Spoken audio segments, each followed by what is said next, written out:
The quick questions feature in Showbie is excellent for in-the-moment assessment to make sure that your students are all on the right track and that you know exactly how that understanding is across the class. All we need to do is go into one of our assignments in Showbie, and we're going to start a new quick question by pressing the button here or pressing the three dots and then choosing quick question. Now at this point we can type in a question and we can have up to 4 possible answers.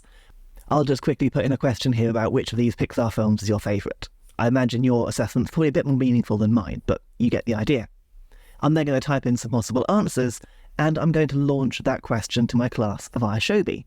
And your students, just like this, will see a new question come up in their feed.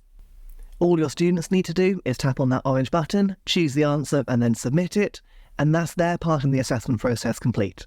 Then you, as the teacher, if we go back to our teacher iPad here, you'll see the results coming in real time on that chart.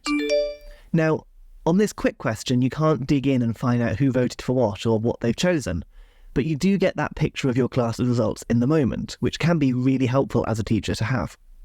It's also incredibly quick to finish one assessment and then throw out a second question to the class, and you get that feedback and that result instantly from them. But of course, if you want to keep those data points, if you want to save the results that you've had, you need to export it before you end the assessment. These exist very much in the moment, and after that they're completely gone. So if you want to save the data, press the export button here, and that will save an image to your camera roll, which I'll show you in a second. Then you can end the assessment. Finally, let's jump into photos really quick, and here you can see I've got a new image at the end, which is basically a screenshot, isn't it, of that result that I had.